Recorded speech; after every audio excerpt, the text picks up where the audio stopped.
Hey, Father Bob, it's Mike Hayes from GooglingGod.com and BustedHalo.com.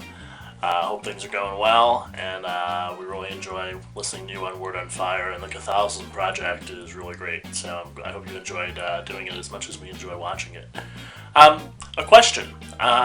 You always are really good at pointing out things to read for Catholics. So I'd like to ask two questions. One is, what are some of the best sort of classic Catholic books that like every Catholic should read? You know, if you can sort of tick off 4 or 5 of them. And then secondly, what are some more modern ones? What are some things that people have written now that you would really recommend people to read? So I appreciate that, and wish you the best, and I hope that we can catch up soon. Take care. Yeah, classic books. I go to the masters, of course. Go back to Origen, his book Peri Archon in the Greek, De Principiis, about first things.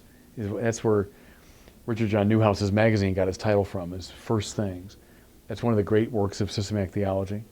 Read the Adversus Heraeus of St. Irenaeus of Lyon, one of the really most important books in the tradition. And of course, anything by Augustine. Read the Confessions, read the City of God, read the De Trinitate. I read the sermons of Chrysostom, from the Church Fathers. Read Jerome's biblical commentaries. Origen, Jerome, Augustine have the best biblical commentaries in the patristic period. Read Maximus the Confessor. Anything he wrote is wonderful. Those are just scratching the surface. Gregory of Nyssa. Read the life of Moses. But anything by Gregory of Nyssa. So those are the really main players in the patristic period.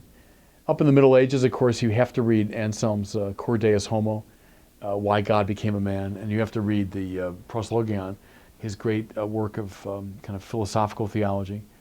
You have to read, of course, anything by Thomas Aquinas. The Summa, you don't read it cover to cover, but read maybe sections that intrigue you. Read the De Ente et Essentia of Aquinas, which is an early work of his. Read his Bible commentaries. Read the Catena Aurea, so-called the Golden Chain, which is his commentary on the Bible. Read the Summa Contra Gentiles, of course. Read the De Potentia and the Disputed Questions. All of Aquinas, in other words, you should read. Bonaventure, the brilliant Mind's Road to God, is an absolute classic. Every Catholic should read, and that's much more accessible, very readable. And then, I would mention anything by John Henry Newman, especially the Apologia Pro Vita Sua, his great autobiography. But read the Essay on Development of Doctrine. And I would recommend anything that G.K. Chesterton ever wrote. Anytime he put pen to paper, I take the time to read, but especially The Everlasting Man and Orthodoxy.